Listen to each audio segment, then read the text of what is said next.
जय श्री राम। तो गाइस, आपका स्वागत है मेरे YouTube चैनल चलते चलते मूवमेंट्स में।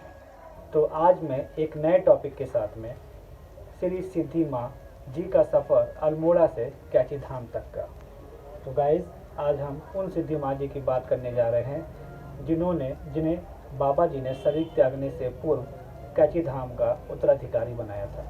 तो आज मैं अपनी कुछ उनका जो सफ़र था अल्मोड़ा से लेकर कैची धाम तक का, वो मैं आपके सामने रखूँगा। और आप श्री सिद्धि माँ जी के बारे में, कौन थी श्री सिद्धि माँ जी, कैसे बाबा जी से मिली, कैसे उत्तराधिकारी बाबा जी ने उनको बनाया, जो भी इसके पीछे की जो कहानी, जो भी सफ़र है इस पीछे का, वो सब सफ़र मैं आज इस वीडियो के माध्यम से आप तक पहुँचाऊँगा। तो आइए हम लोग देखते हैं और सुनते हैं श्री सिद्धि माँ जी का अल्मोड़ा से कैची धाम तक का सफ़र। तो आप इस वीडियो में प्लीज़ बने रहिए ताकि आपको भी माँ सिद्धि जी के भी दर्शन प्राप्त हो सके। जय श्री सिद्धि माँ के चरणों में मेरा शत शत नमन है। सिद्धि माँ का जन्म अल्मोड़ा में हुआ था और उनके पिताजी का नाम श्री प्यारे लाल शाह और माताजी का नाम रेवती शाह था। सिद्धि माँ को बचपन से ही पूजा पाठ का, भक्ति में बहुत मन लगता था और वो हमेशा अपनी माताजी के साथ सत्संग में, संतों के सत्संग में जाया करती थी। जब उनकी आयु 7 वर्ष की थी तो तभी बाबा नीम करौली महाराज जी ने उनको उनके पिताजी के दुकान पर आकर दर्शन दिए थे। एक बार की बात है कि सिद्धि माँ और जो उनकी माताजी थीं, वो आनंदी मई जो संत थीं, तो उनका सत्संग चल रहा था और उस सत्संग में आनंदी माई अपने भक्तों के साथ मीराबाई के भजनों का आनंद ले रही थीं। तभी सिद्धि माँ जब वहाँ पहुँचती हैं तो उन भजनों पर नृत्य करने लगती हैं और जब नृत्य करके रुकती हैं तो आनंदी माई उनको अपने हृदय से लगा के कहती हैं, तू पूरे जगत की माँ है। तो सही बात है, सिद्धि माँ पूरे जगत की माँ है, क्योंकि 9 दुर्गाओं में से एक दुर्गा कात्यायनी देवी का ही रूप ही सिद्धि माँ है। और सिद्धि माँ ही ने बाबा जी का शरीर त्यागने के पश्चात किसी भक्त को उनकी एकदम कमी महसूस नहीं होने दी कि बाबा जी हमारे बीच में नहीं हैं। तत्पश्चात उनका विवाह नैनीताल के श्री तुलाराम जी के साथ हो गया और कुछ दिनों के बाद वो अपने परिवार के साथ बाबा जी के धाम पर पहुंची। और जब बाबा जी के धाम पहुंची तो बाबा जी ने उनको देखते कहा, तू भक्ति में बहुत लीन रहती है। फिर उनको खूब आशीर्वाद दिया, प्यार दिया और कहा कि तेरी एक कुटिया बनाऊंगा वृंदावन में। और वो कुटिया वृंदावन में बनी भी।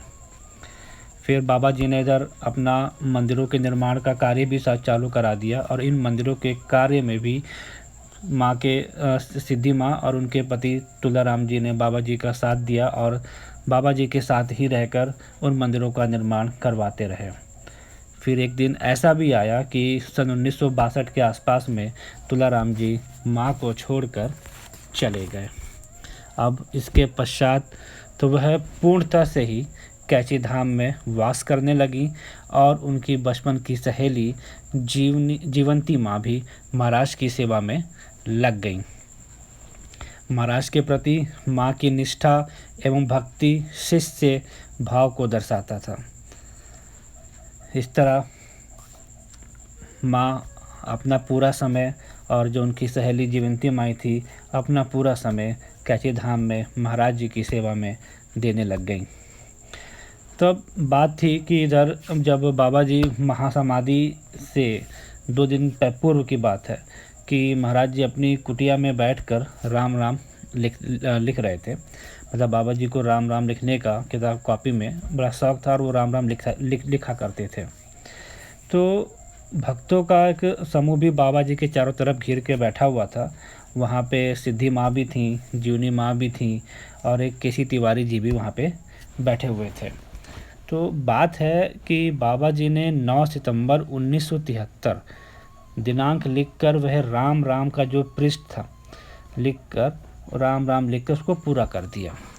फिर अगले पृष्ठ पर 10 सितंबर की दिनांक लिखकर उस पृष्ठ को भी पूरा करके लिख दिया और 11 सितंबर की दिनांक लिखकर तीसरे पेज पर बाबा ने उसे कोरा छोड़ दिया। अब आप समझिए कि बाबा की क्या लीला थी वहाँ पे, क्योंकि बाबा जी को ये था कि 11 तारीख को अपना शरीर त्याग देंगे। उन्होंने माँ से कहा कि आदेश भी दिया कि आज से तू ही इसको लिखेगी। तब से उस किताब पे सिद्धि माँ जी ने राम राम लिखना चालू किया और परोक्ष रूप से महाराज जी ने अपना ये दैविक कार्य सिद्धि माँ को सौंप दिया था। और बाबा जी के भौतिक शरीर छोड़ने के उपरांत सभी भक्त निराशा के सागर में डूब गए थे। तब सिद्धि माँ की करुणा और कृपा सभी भक्तों के लिए सहारा बन गई। तभी उनमें से एक भक्त ने कहा कि जो हमारे गुरु थे बहुत ही दयालु थे, जो हमें अनाथ ना छोड़कर सिद्धि माँ की गोद में छोड़ कर गए। बाबा के जितने भी भक्त थे, चाहे देश के हों चाहे विदेशों से हों, सबका सहारा हमारी पूज्य सिद्धि माँ जी बनी। और एक दिन वो भी आया कि पूज्य माँ हमारी दिन गुरुवार था और 28 दिसंबर 2017 को संसार से उन्होंने विदा ले लिया। तो इस तरह जगत माँ श्री सिद्धि माँ आनंदी गुरु की शिष्या एवं उत्तरधारी अनंत यात्रा पर रवाना हो गई। और यही थी कहानी, उनका सफ़र कि किस तरह अल्मोड़ा से नए कैची धाम आई, कैसे कैसे उन्होंने बाबा जी के साथ बाबा की सेवा करी। बाबा जी के जाने के उपरांत उन्होंने पूरे कैची धाम को और उनसे जुड़े सारे भक्तों को लेकर चली, सबका साथ दिया, बाबा जी के दिखाए हुए रास्ते पे चली और जिस प्रकार की जो समस्याएं थी उन समस्याओं का भी निवारण किया। तो ये थी हमारी जगत माँ सिद्धि माँ, जिनका धाम कैची धाम में भी बना हुआ है। मात्र वहाँ दर्शन करने से ही आज के दिल में शांति और वो खुशी, वो उनका एहसास वहाँ पे हमेशा दिखता है। तो आप कभी भी अगर कैची धाम जाएं तो एक बार कैची धाम में माँ के स्थान पे भी हाथ जोड़कर उस आशीर्वाद को प्राप्त करिए। तो ये थी सिद्धि माँ जी की कहानी, एक छोटी सी कहानी। और एक कहानी में ये भी था कि सिद्धि माँ का जो आवास था वो भी भक्तों के लिए धार्मिक और आध्यात्मिक कार्यक्रमों के लिए भी खुल गया था। मतलब ज़्यादा सारे कार्यक्रम वहीं पे होने लग गए थे। तो कभी वहाँ रामायण का पाठ होता तो कभी कीर्तन होता और बाबा जी भी वहाँ पर अपना पहुँच जाते और अचानक से पहुँच के सबका मन को विभोर कर देते। तो हे माँ सिद्धि माँ, आपकी कृपा सब पे बनी रहे, सबका कल्याण करें, इसी प्रकार हमें भी आशीर्वाद दें। बोलो श्री सिद्धि माँ जी की जय। जय श्री सिद्धि माँ। हरि ओम। तमेव माता च पिता तमेव बंधु च सखा तमेव विद्या दरुणं तमेव सर्वं मम देवदेवं। या देवी सर्वभूतेषु शक्तिरूपेण संस्थिता नमो तस्यै नमो तस्यै नमो तस्यै नमो नमः। श्री राम जय जय राम, श्री राम जय जय राम, श्री राम।